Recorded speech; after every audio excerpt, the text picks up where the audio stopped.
Oke, di video kali ini gue mau membahas isu yang sudah lama ingin gue bahas, yaitu mengenai perjanjian perkawinan. Dan ini fully my personal take. Disclaimer dulu kalau misalnya video ini bukanlah saran, bukanlah rekomendasi, bukanlah arahan. Ini semua hanya menjadi bahan pertimbangan atau bahan brainstorming antara gue dan kalian tentang perlu nggak sih sebenarnya kita membuat perjanjian perkawinan dengan pasangan kita. Disclaimer kedua adalah kalau akhirnya tetap mau buat perjanjian perkawinan, ya bebas. Kalau nggak mau buat perjanjian perkawinan, juga bebas. Setiap orang punya kondisi masing-masing, kepentingan masing-masing, dan pasangan kalian pun juga pastinya berbeda-beda opininya. Jadi sesuaikan dengan kebutuhan masing-masing. Jangan pernah diserap mentah-mentah semuanya. Jangan contohnya misalnya kayak ada yang nyaranin pakai oralit aja pas puasa dan akhirnya beneran dianggap mentah-mentah pakai oralit aja sampai orangnya kelingan, pusing gitu kan. Emang kadang-kadang dongo ya orang-orang ini, capek juga. Disclaimer ketiga, sebenarnya ini bukan disclaimer sih, tapi ke arah penjelasan latar belakang. Bahwa gue sendiri udah kawin dan gue nggak buat perjanjian perkawinan. Dan sampai sekarang umur perkawinan gue udah 1 tahun dan gue belum berencana mau buat perjanjian perkawinan. Jadi clear di sini stance gue sebenarnya adalah gue nggak pro perjanjian perkawinan. Oke. Tapi kan sebenarnya dilihat kalau di medsos, itu semakin banyak orang di Twitter yang mengadvokasi untuk membuat perjanjian perkawinan. Sebenarnya terserah aja, gak ada masalah untuk advokasi membuat perjanjian perkawinan. Cuman menurut gue, untuk melakukan sesuatu, kita harus mendapatkan pemahaman yang komprehensif yang 360 derajat menurut gue mengenai suatu hal. Baru kita bisa memutuskan untuk membuat sesuatu, untuk melakukan sesuatu, atau membuat sesuatu, atau tidak membuat sesuatu, atau tidak melakukan sesuatu. Nah, di sini menurut gue sama-sama dari dua pihak, baik yang mengadvokasi ataupun bagi yang again sama perjanjian perkawinan, itu sama-sama kayak cuma yang gak jelas aja, pakai kacamatanya sendiri masing-masing dan tidak dijelaskan secara komprehensif alasannya. Contohnya adalah di alasan utama bagi orang yang mengadvokasi perlulah membuat perjanjian perkawinan, itu alasan utamanya itu adalah untuk ngelindungin harta masing-masing dari pasangan, suami dan istrinya. Terutama pakai alasan klasik, yaitu takut kalau misalnya pasangan nanti kalau sudah kawin bikin usaha, kemudian usahanya itu rugi dan dan pasangan itu banyak utang, kita jadi keseret-seret sebagai pasangannya. Nah, itu yang dihindari.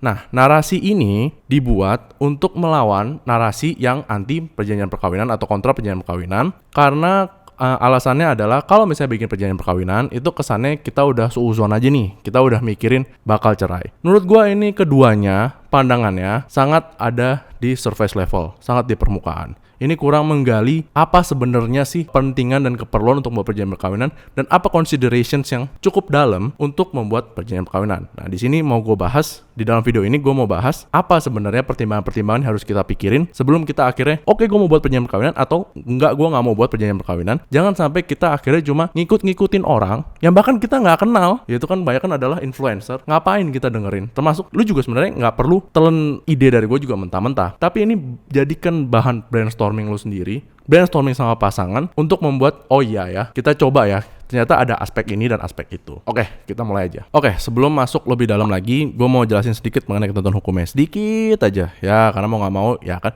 perjanjian perkawinan ini adalah produk hukum, mau nggak mau, dan kebetulan gue adalah latar belakang hukum, jadi mau bahas sedikit aja. Nah, jadi ketentuan hukum perjanjian perkawinan ini kita bisa melihat di Undang-Undang 1 tahun 1974 tentang perkawinan yang udah diubah. Lupa gue kalau nggak salah Undang-Undang nomor 16 tahun 2019, tapi kalian baca di UU 1 1974-nya aja. Yang mana perjanjian perkawinan intinya bisa dibuat sebelum atau pada saat perkawinan dilangsungkan. Tapi ditambah dengan adanya putusan Mahkamah Konstitusi, jadi sekarang itu dimungkinkan dibuatnya perjanjian perkawinan setelah perkawinan dilangsungkan. Jadi sekarang terminologi perjanjian pra-perkawinan atau prakawin itu menurut gue kurang tepat lagi, atau prenuptial ya, itu kurang tepat karena di Indonesia sebenarnya perjanjian perkawinan bisa dibuat setelah perkawinan dilangsungkan selama tidak merugikan pihak tiga, kalau gue nggak salah. Tapi untuk lebih lengkapnya kalian konsultasikan ke notaris masing-masing. Aspek hukum yang kedua yaitu isi dari perjanjian perkawinan itu sebenarnya tidak terbatas hanya pemisahan harta antara suami dan istri, tetapi bermacam-macam hal selama tidak melanggar 3 hal, yaitu ketentuan hukum, agama, dan kesusilaan. Jadi misalnya, boleh nggak diatur ketentuan kalau misalnya ada perselingkuhan, maka pihak yang selingkuh harus membayar sejumlah uang. Atau ngatur ketentuan kalau pasangan harus masak setiap hari. Atau tidak boleh bekerja. Atau harus mengurus rumah tangga doang. Secara umum sebenarnya ketentuan ini bisa aja diatur dalam perjanjian perkawinan. Meski nantinya sebenarnya hakim yang benar-benar bisa menentukan apakah ketentuan tersebut sah atau enggak ketika diajukan gugatan ke pengadilan. Jadi apakah dia bertentangan dengan ketentuan hukum, agama, atau kesusilaan. Tapi sebenarnya gak cuma tentang pemisahan harta. Khusus tentang pemisahan harta, sebenarnya kita harus memahami terlebih dahulu bahwa sebenarnya ketentuan peraturan perundang-undangan ini sudah mengatur ada 2 jenis harta. By default ya, lu bikin apa enggak perjanjian perkawinan, emang udah ketentuannya begini, yaitu ada 1, ada harta bawaan, dan 2, harta bersama atau harta perkawinan. Harta bawaan adalah harta yang dimiliki masing-masing pasangan sebelum perkawinan dilangsungkan. Intinya pokoknya logikanya lo lihat aja tanggalnya, misalnya tanggal lu beli rumah, tanggal lu beli kendaraan, tanggal lu beli laptop, itu sebelum atau setelah perkawinan dilangsungkan. Kalau sebelum itu harta bawaan. Sesimpelnya gitu aja. Kedua, itu adalah harta bersama. Harta bersama itu pokoknya semua harta yang dihasilkan kedua pasangan setelah perkawinan dilangsungkan. Pokoknya dilihat aja, kalau misalnya barang tersebut itu diperoleh setelah tanggal perkawinan, maka itu masuknya harta bersama. Harta bersama ini adalah yang nantinya akan menjadi harta gonogini pada saat terjadi perceraian. Sebenarnya secara hukum, ini sudah ada pemisahan jenis harta. Tapi dengan adanya perjanjian perkawinan, kalau misalnya kalian menentukan dalam perjanjian perkawinan itu ada pemisahan harta, maka konsekuensinya adalah tidak ada harta bersama. Kalau misalnya si suami membeli mobil setelah perkawinan dilangsungkan, jadi tanggalnya setelah tanggal perkawinan, maka mobil itu tetap menjadi harta suami, bukan harta bersama. Jadi bukanlah gonogini. Terlepas dari kenyataan bahwa mobil tersebut misalnya dibeli ya barengan, ada juga tuh duit istri di dalam situ. Tapi memang ketentuannya selama diperoleh setelah tanggal perkawinan, maka itu harta bersama. Walaupun demikian, tetap masih bisa diperdebatkan ya menurut gua di hadapan pengadilan ketika cerai, ketika gonogini. Jadi misalnya ada persentasenya, misalnya si istri membayar sekitar 10% untuk mobil tersebut. Mungkin masih bisa diperdebatkan dan tetaplah si suami memberikan kompensasi 10% tersebut dikembalikan kepada istri. Itu ya bebas sih. Itu tergantung argumennya dari lawyer kalian masing-masing di pengadilan nantinya. Nah, sebenarnya dengan ada pemisahan harta ini kan sebenarnya terdengar fair ya. Jadi kan barang milik masing-masing dan dibeli dengan uang masing-masing tetaplah menjadi kepemilikan masing-masing. Tapi gimana kalau misalnya kita melihat dari kacamata seorang ibu rumah tangga? Ibu rumah tangga yang fokus mengurus rumah tangga, tidak bekerja, maka sangat bergantung pada uang yang diberikan oleh si suami. Kalau ada perjanjian perkawinan, maka kemungkinan besar semua harta benda itu menjadi milik suami di kasus yang seorang ibu rumah tangga. Karena istri tidak memiliki penghasilan sama sekali. Berarti dengan pemisahan harta ini, justru seorang ibu rumah tangga itu menjadi sangat dirugikan menurut gua. Karena tidak ada hak atas harta gonogini. By the end of the day, ya apalagi dia ketika sudah di akhirnya itu sudah tidak pernah punya mata pencaharian, dia nggak punya uang pegangan sama sekali. Bahkan harta gonogini pun nggak bisa pas cerai. Akhirnya mau biayain anaknya, kalau misalnya dia dapat hak asuh, biar anaknya pakai apa? Mungkin bisa pakai uang alimentasi. Tapi kan enforcementnya masih nggak jelas lah di Indonesia ini. Jadilah seperti itu. Uang alimentasi itu kayak alimoni ya. Kalau misalnya kalian melihat TV series luar di barat, biasanya kan ada alimoni, contohnya kayak di Two and a Half Men. Itu kan ada si saudaranya dari Charlie Sheen kan dia harus bayar sejumlah uang kepada mantan istrinya. Nah, itu adalah uang yang harus dibayarkan per bulan atau per tahun untuk biaya mantan istrinya dan biaya anaknya, itu adalah uang alimentasi, intinya seperti itu. Makanya kita mesti paham dulu bahwa kepentingan untuk membuat pemisahan harta harusnya lebih tinggi kepentingannya di pasangan yang memiliki atau nantinya akan memiliki harta benda yang lebih banyak dibandingkan pasangannya. Karena mereka mempunyai tujuan untuk melindungi kekayaan yang dihasilkannya oleh diri sendiri. Karena mereka menghasilkan uang yang lebih banyak. Berarti sebenarnya pemisahan harta ini merugikan bagi pasangan yang harta kekayaannya lebih rendah atau pasangan yang harus meninggalkan mata pencahariannya dan bergantung pada pasangannya. Contohnya adalah ibu rumah tangga tadi. Makanya, biasa perjanjian perkawinan ini banyak dibuat di perkawinan antara orang yang kaya banget, kayak misalnya konglomerat, dengan orang biasa. Atau misalnya perkawinan lanjutan dengan istri kedua, istri ketiga, atau segala macamnya.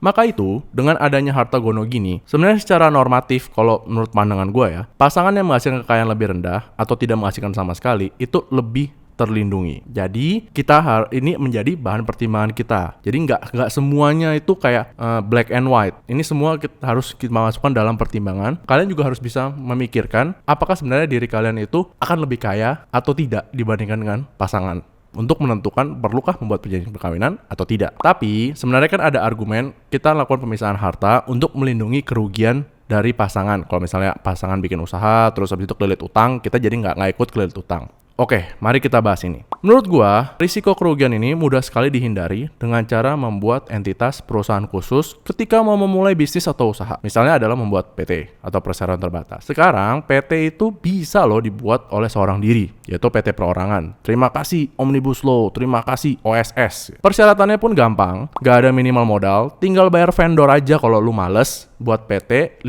juta aja bisa sebenarnya bikin. Contohnya adalah pakai jasanya si John LBF. Itu bisa bikin PT 5 juta. Atau bahkan kalian ngurus sendiri juga bisa lewat oss.go.id. Dengan adanya PT ini, makanya kalau misalnya kalian melakukan usaha, yang melakukan pinjaman uang itu adalah PT tersebut. Kalian nanti akan punya pertanggungjawaban terbatas nantinya. Jadi yang melakukan pinjaman uang yang tanda tangan itu bukan pasangan kita. Nah, ini untuk menghindari adanya pertanggungjawaban hukum yang tidak terbatas sampai ke pasangan kita secara pribadi atau individu. Kalau misalnya pasangan kita itu buat usaha yang akan meminjam uang, tapi tidak ada bentuk entitasnya, nah, ini yang kita perlu curiga nih. Atau kita beri saran, kenapa nggak bikin bisnisnya itu pakai PT aja? Biar lebih aman dan juga lebih profesional pengelolaan keuangannya. Jadi menurut gua, sesimpel dengan bikin PT aja kalau misalnya bisnis dan kalau kalian melakukan pinjaman uang, sebenarnya risiko ini udah langsung hilang menurut gua ya. Tapi in reality, kita harus tahu juga nih, meskipun kita akhirnya bikin perjanjian perkawinan nih ya, terus habis itu ada pemisahan harta nih, ya kan? Terus habis itu kita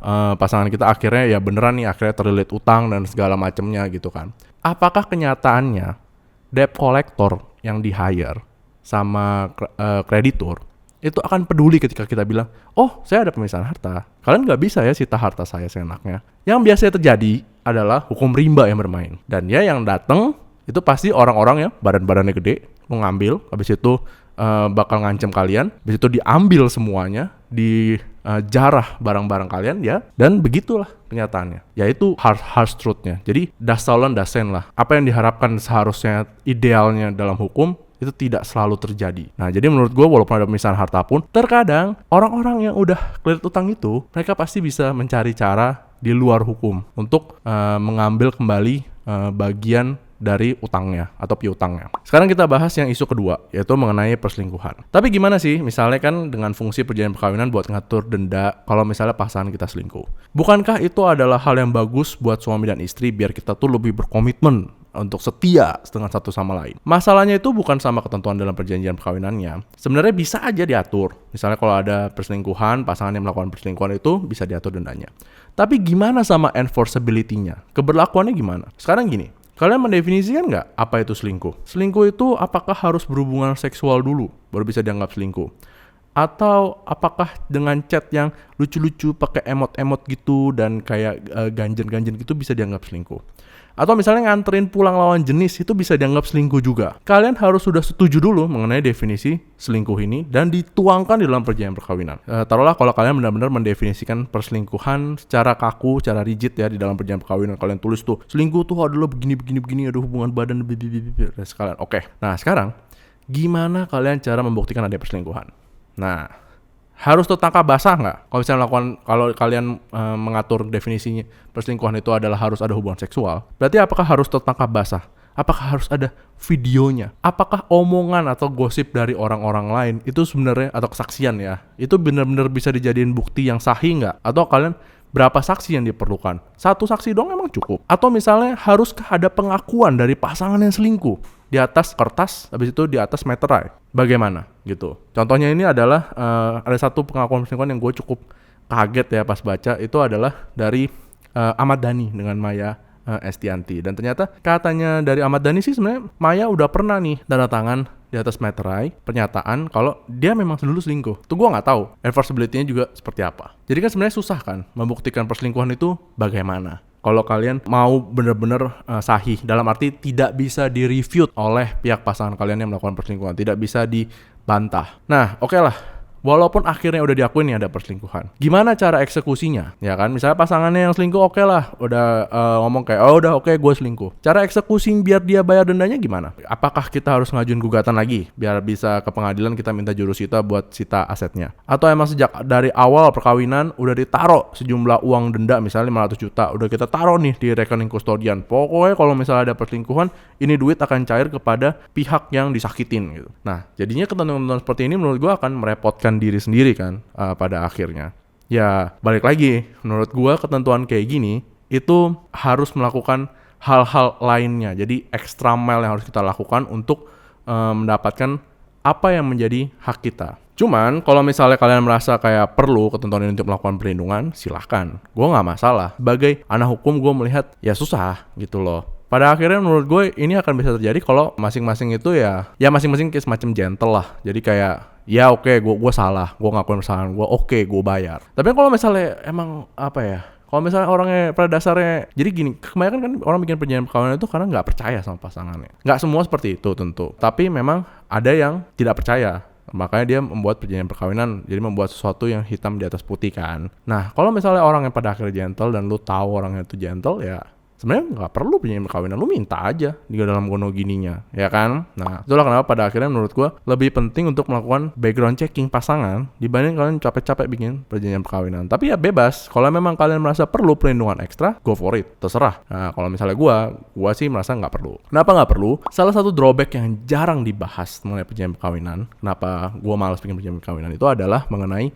budaya perjanjian. Budaya perjanjian di Indonesia, budaya terikat dalam perjanjian di Indonesia ini sangatlah minim. Budaya masyarakat Indonesia itu sangat tidak terbiasa untuk terikat dalam perjanjian. Ya kalau kalian ke Mangga 2 gitu ya, kalian misalnya kayak bikin-bikin usaha atau kayak gimana, emang kalian perlu ada perjanjian ya enggak? Yang dipercayain itu adalah trust, ya kan? Orangnya yang kita lihat. Sedikit banget. Bahkan banyak banget yang hal-hal yang seharusnya pakai perjanjian, contohnya perjanjian kerja itu memang bisa lisan. Tapi sebaiknya itu perjanjian kerja itu ada hitam di atas putihnya, biar bisa dibuktikan dengan lebih mudah. Tapi yang nggak kayak gitu kan. Kenyataannya juga masih banyak aja orang-orang yang kerja di toko-toko lah atau bagaimana. Karyawan-karyawan toko itu pada nggak pakai perjanjian kerja semua. Jadi makanya kayak keluar masuk ya sesuka-suka jidatnya juga kadang-kadang. Nah ini berbeda banget sama budaya masyarakat barat yang hal-hal kecil kayak misalnya nih ya, sewa rumah atau ngekos. Emang kalian kalau nggak ngekos pakai perjanjian? Enggak kan? Oke lah, gue dulu pernah ngekos yang ada pakai surat pernyataan. Tapi itu cuma satu doang. Yang lainnya enggak, apalagi yang landlordnya udah tua-tua, nggak pakai kayak gitu. Di sini tuh nggak kayak gitu. Menurut gua tinggi banget rasa percaya orang Indonesia, dan orang Indonesia itu sangat tidak terbiasa membuat sebuah perjanjian. Malah mereka bisa jadi offended dengan adanya membuat perjanjian ini. Kalau misalnya Anda dengan pasangan Anda itu jarang terbiasa menggunakan perjanjian, sedangkan ini tiba-tiba kalian mau melangsungkan perkawinan pakai perjanjian perkawinan, kalian harus pastikan kalau pasangan kalian itu memahami kalau perjanjian ini untuk menghindari masalah, bukan malah menambah masalah di masa depan. Yang ditakutkan adalah pasangan kalian atau kalian sendiri itu tidak terbiasa terikat dalam perjanjian, malah jadinya ketika perkawinan dilangsungkan super transaksional pas ngejalanin perkawinannya.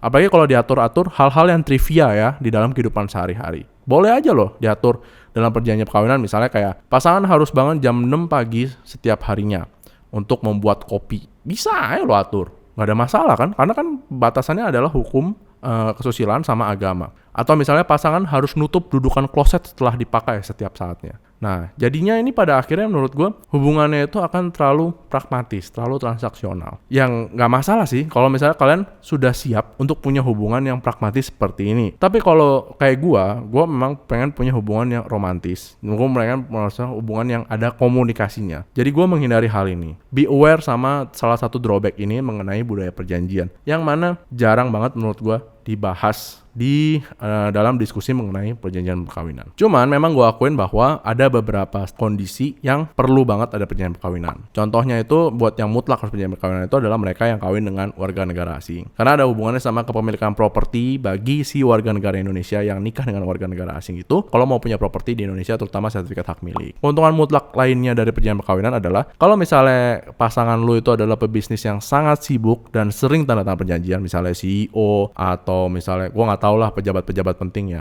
Ya pokoknya sih dengan ada perjanjian perkawinan jadi lebih gampangin kalian biar kalian nggak perlu ikut tanda tangan sama si pasangan kalian yang super sibuk ini buat ngasih yang namanya spousal consent. Nah tapi sebenarnya gue pribadi ya gue sih malah suka kalau tanda tangan bareng. Contohnya misalnya KPR ya, KPR tuh gue mesti tanda tangan sama istri gue.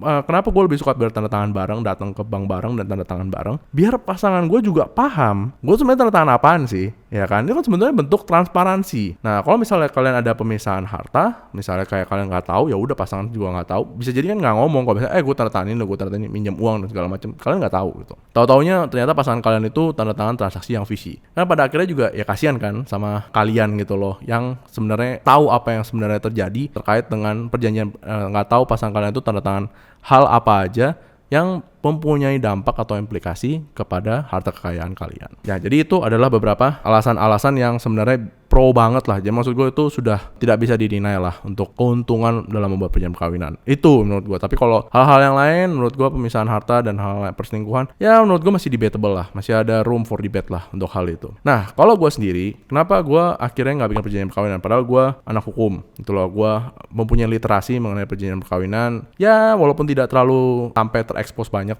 tentang perjanjian, tapi kan gue juga memahami dasar-dasar perjanjian. Nah, pertama, menurut gue ketentuan peraturan perundang-undangan di Indonesia ini sudah cukup yang mengatur mengenai perkawinan dan mengenai harta dalam perkawinan. Kan sebenarnya kita sudah ada pemisahan harta tadi ya, harta bawaan sama harta bersama atau harta gono gini.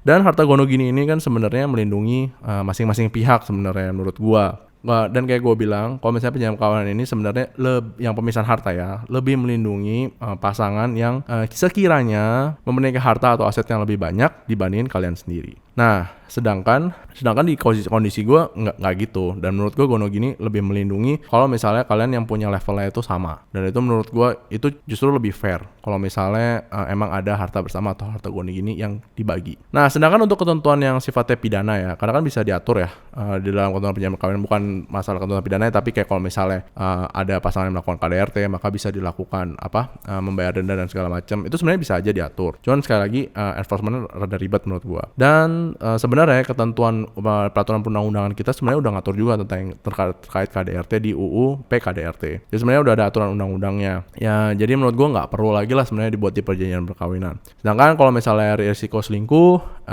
karena gue sendiri adalah netorare enjoyer, jadi gue gak ada masalah sih. Ya kalau saran gue sih ya enjoy the ride aja. Alasan kedua untuk harta, pertama gue sama istri gue tuh berada di, menurut gue ya, di kasta ekonomi yang setara. Dan masing-masing itu masih gak tahu mana nantinya yang akan lebih kaya. Kedua, ada banyak cara untuk menghindari gue dalam tanda kutip ya pilot. Kayak misalnya gue bikin usaha, kayak gue punya usaha, ya gue bikin PT lah kalau misalnya gue mau usaha. Jadi sebenarnya kalau misalnya pada akhirnya bermasalah pun, ya yang kena adalah PT gue dan gak nyangkut ke harta pribadi gue. Dan sebenarnya menurut gue ya, dari gue ngeliat dari segi hukum ya, sebenarnya gampang banget buat tanda kutip ngilangin harta gono gini kalian. Ya bisa dengan hibah lah, pakai transaksi aneh lah, kalian transaksi naik ke sama keluarga kalian lah, atau ke sugar baby kalian lah dan segala macamnya. Jadi gue merasa pada akhirnya agak futile juga bikin perjanjian perkawinan karena banyak celah-celah hukumnya gitu loh. Kalau misalnya kalian tahu celah hukumnya, ya gampang banget untuk ngilangin. Ini sama aja kayak kalian mau ngilangin duit buat warisan. Kalian sembunyi-sembunyiin aja duit-duitnya. Gampang gak sebenarnya bikin ini? Gampang, tinggal hire lawyer aja gitu loh. Pasti ada yang ngerti untuk dialirin kemana lah uangnya, dialirin ke PT dan kemana dan segala macamnya. Nah pada akhirnya ya bisa aja melarikan uang itu gampang sebenarnya. Jadi kayak ya terserah lu mau punya hitam di atas putih pun juga ya buat apalah pada akhirnya kayak gitu loh. Menurut gue jadi kayak ya udah gitu loh. Lebih baik ya sama-sama fair untuk tahu, sama-sama melakukan review pasangan kalian itu sebenarnya seperti apa. Yang ketiga, alasan ketiga gue adalah menurut gue karena ada putusan MK dan perjanjian perkawinan sekarang bisa dibuat pasca tanggal perkawinan. Jadi menurut gue ini akan memberikan nafas lega lah bagi kalian yang baru mau masuk ke dalam dunia perkawinan. Karena ya udah nggak usah buru-buru, kalian jalanin aja dulu. Kalau misalnya kalian masih bimbang ya jalanin aja dulu. Kita lihat aja, tunggu sampai ke titik yang oke sama-sama yakin mau buat perjanjian perkawinan, ya dibuat aja. Karena perjanjian perkawinan sekarang sudah bisa dibuat setelah kalian melangsungkan perkawinan. Selama tidak merugikan pihak tiga ya, kalau nggak salah. Yang terakhir adalah gue memilih untuk ada di perkawinan yang tanpa ada perjanjian perkawinan itu karena gue merasa gue pengen ada di hubungan perkawinan yang lebih romantis dan penuh toleransi dan pengorbanan. Meski ini terdengarnya klise, cuman gue rasa lebih cocok buat diri gue. Karena gue sendiri juga gak gitu peduli dengan uang. Dalam artinya gue gak tamak, gue gak mengincar dalam hidup ini menjadi orang yang super kaya. Jadi ya kalau emang pasangan gue mau harta gue ya ambil aja. Gue juga gak peduli gitu loh. Karena gue merasa selalu bisa menghasilkan uang lagi dari diri gue sendiri. Jadi kayak ya udah silahkan diambil aja. Karena gue pasti bisa menggandakan uang yang sudah diambil tersebut. Selain daripada itu semua, di samping itu semua, menurut gue karena gue gak merasa perlu perjanjian perkawinan, kalau emang gue bener-bener mau kepo nih ya sama calon pasangan gue dulu misalnya, mungkin gue daripada uangnya itu dialokasikan untuk membuat perjanjian perkawinan sekitar 5 juta lah kalau buat perjanjian perkawinan, mungkin gue bisa hire private investigator aja. Jadi dengan harga yang sama gue lebih mending menggunakan jasa private investigator. Nah kita tinggal minta investigatornya buat ngecek satu,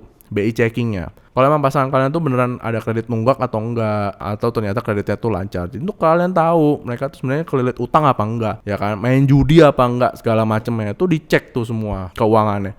Yep, kalian bisa minta aja, gue sebelum kawin sama lu ya gue minta dong rekening koran lu segala macemnya. Boleh. Ya kalau kalian emang mau ya mending fair di depan ya kan. Kalau nggak berani ya lo nggak berani. Tapi kalian juga memberikan rekening koran kalian kepada pasangan biar fair kan, sama-sama transparan. Nah, ngecek juga tuh apakah bener si calon pasangan kalian ini emang single ya. Jangan-jangan ternyata udah terikat perkawinan lagi sama pihak lain. Ada cerita seperti itu. Atau misalnya dulu sebenarnya udah pernah cerai. Ada juga, yaitu bisa minta private investigator buat nyari tuh. Selusurin lah itu SIPP tuh, dicek aja putusan-putusannya ada nggak yang pernah, ya kan. Terus bisa dicek juga apakah bener pekerjaannya tuh legit, dia nggak bohong, beneran ada di sana. Dicek lah, ditanya ke HRD-nya dan segala macamnya. Kalian lakukan aja background checking ya kan. Terus kalian juga bisa ngecek background keluarganya gimana. Nih keluarganya tuh tipe kalian yang sering ngutang apa enggak. Habis itu kayak jangan-jangan pengeluarannya lebih besar daripada penghasilannya, jadi kalian ngerepotin dan segala macamnya. Hal-hal kayak gini tuh kalian bisa cek sebagai bentuk precaution sebelum kawin. Dan menurut gue, kalau emang kalian benar-benar niat untuk kawin, ya gue nggak masalah sih. Ya emang ya udah lakuin aja seperti itu. Kalau memang kalian nggak percaya gitu loh, gue pun juga melakukan. Ya udah nih gue kasih tahu nih tabungan gue segini dan segala macamnya. Kalau minta rekening koran gue ya ambil aja rekening koran gue gitu. Ya cek aja apakah sebenarnya gue ada nggak tuh ngasih ke sugar baby, ada nggak tuh gue nyelot judi-judi ya kan. Jadi cek aja gitu, biar clear lah semuanya daripada buat perjanjian perkawinan yang ya pada akhirnya juga masih bisa dimainin gitu loh mengenai hartanya. Buat kalian yang masih ragu-ragu mau buat perjanjian perkawinan apa enggak pas kawin nanti, saran gue adalah tenang aja, nggak usah buru-buru. Karena perjanjian perkawinan ini sebenarnya bisa dibuat habis perkawinan. Jadi yang kalian lakukan sekarang sampai ke titik perkawinan, menurut gue kalian benar-benar melakukan due diligence pasangan kalian. Kalian cek aja, kalau orang bohong tuh pasti kalian bisa merasakan lah. Kalau misalnya pasangan kalian tuh bohong apa enggak. Kalian coba cek aja, kalian minta beberapa bukti, lu beneran nggak kerja di sini, lu beneran gajinya segini dan bla bla bla bla bla bla. Kalian cek lah cara benar-benar gimana sih calon pasangan kalian itu, dan kalian rasakan juga apakah kalian dan pasangan itu adalah tipe yang cocok untuk terikat dalam sebuah perjanjian. Kalian sudah punya budaya perjanjian tersebut, jadi jangan sampai ketika sudah masuk ke dalam perkawinan itu kalian jadi transaksional, kayak gue nggak mau ngerjain karena itu nggak ada di pasal segini, gue nggak boleh gini. Males banget. Menurut gue tuh kayak norak ya, orang-orang yang norak mengenai perjanjian itu ya nggak pantas buat bikin perjanjian lah dikit-dikit kayak ini dan itu. Kalian juga harus ngecek lagi, banyak diskusi sama pasangan, apakah kalian punya kepentingan yang justifiable untuk membuat perjanjian perkawinan. Dan kalian harus make the case. Kalau memang ada alasan yang sangat kuat, gak apa-apa bikin perjanjian perkawinan menurut gua. Yang penting adalah kalian membuat atau tidak membuat perjanjian perkawinan itu kalian lakukan bukan karena ikut-ikutan. Bukan karena ada influencer ini ngomong ini, ada influencer ini ngomong seperti ini. Jangan. Semua orang itu punya kepentingan dan kondisi yang berbeda-beda. Boleh aja dapetin insight dari orang lain, tentu itu akan lebih baik. Tapi jangan pernah takut buat ambil keputusan sendiri. Dalam artian sendiri itu adalah kalian dan pasangan kalian untuk membuat atau tidak membuat perjanjian perkawinan. Sekarang narasinya memang di sosmed itu, terutama di Twitter, itu kebanyakan ya udah bikin aja perjanjian perkawinan. Cuman ya bukan berarti bikin perjanjian perkawinan itu tidak ada drawback. Itu aja yang mau gue tekenin. Bukan berarti dengan kalian tidak membuat perjanjian perkawinan itu kalian salah. Gue takutnya adalah kalian jadi merasa salah, merasa mengambil keliru gitu loh kalau misalnya kalian tidak ikut perjanjian perkawinan. Jadi kalian tidak dalam bandwagon tersebut. Menurut gue ya enggak juga gitu loh. Semua orang pasti punya pilihannya masing-masing. Jadi menurut gue jangan sampai kalian takut ya kalau misalnya kalian mau langsung perkawinan dengan pasangan kalian tanpa masuk ke dalam perjanjian perkawinan. Gak apa-apa, nanti pun juga masih bisa. Kalau emang kalian merasa kalian diskusi dalam setahun, 2 tahun, 3 tahun kalian evaluasi, kayak perlu deh karena ternyata gue lebih kaya dibanding lo, ya terserah gitu loh. Yang penting adalah kalian mufakat gitu loh. Di antara kalian itu adalah mufakat. Jangan sampai ada yang bikin perjanjian perkawinan itu ada pasangan kalian tuh nggak mau atau kalian sendiri tuh nggak mau gitu loh. Tentunya kalian harus bisa memberikan kompensasi daripada ujung-ujungnya tuh saling nggak percaya, malah inti atau tujuan dari kalian mengikatkan diri dalam perkawinan dengan pasangan kalian itu jadi tidak tercapai. Itulah inti dari video ini. Semoga bisa memberikan penjelasan kepada kalian yang belum melangsungkan perkawinan, atau kalian yang sudah berlangsung perkawinan pun juga bisa aja bikin perjanjian perkawinan atau memutuskan untuk tidak membuat perjanjian perkawinan. Intinya nggak ada yang benar, nggak ada yang salah. Semua itu tergantung kebutuhan dan tergantung kepentingan dari masing-masing. Jangan sampai drawback seperti ini itu tidak dipertimbangkan. Dan semuanya itu kan yang dijelaskan itu on surface level. Menurut gue jangan seperti itu. Cari gali info lebih dalam. Tentu info yang gue berikan ini tentu masih ya lebih sedikit dalam dibanding surface level, tapi jauh lah daripada yang memang sudah banyak melangsungkan perkawinan ya. Memang melangsungkan perkawinan sudah sangat lama, emang mereka juga udah buat perjanjian perkawinan, ya kalian tahu, coba tanya. Apakah memang lebih baik? Apakah lebih buruk? Kalian coba negosiasikan. Dan jangan lupa juga untuk negosiasi dengan notaris gitu. Ya nggak apa-apa, kalau kalian emang kepo banget, jangan percaya sama omongan influencer, jangan percaya juga omongan gue. Kalian datang aja ke notaris. Beberapa notaris, ya kalian notaris yang bisa dipercaya ya tentunya. Itu aja dari gue kali ini pembahasan tentang isu perjanjian perkawinan. Ingat, sekali lagi, gue nggak merekomendasikan apapun gitu loh. Meskipun gue nggak buat perjanjian perkawinan, gue memahami kalau ada beberapa kepentingan yang memang perlu membuat perjanjian perkawinan. Tapi gue nggak perlu gitu loh. Gue udah mengidentifikasi profil gue, profil istri gue, ya kita nggak perlu buat perjanjian perkawinan gitu loh. Justru malah kontraproduktif kalau misalnya buat perjanjian perkawinan. Oke, itu aja. Semoga bermanfaat bagi kalian. Dan kalau misalnya kalian juga mau komen, mau dikritik, silahkan. Kalau kalian merasa kayak perjanjian perkawinan itu absolut penting gitu loh, dan influencer itu benar, ya kalian kasih aja ke dalam kolom komentar. Oke, jangan lupa like, subscribe, dan ciao.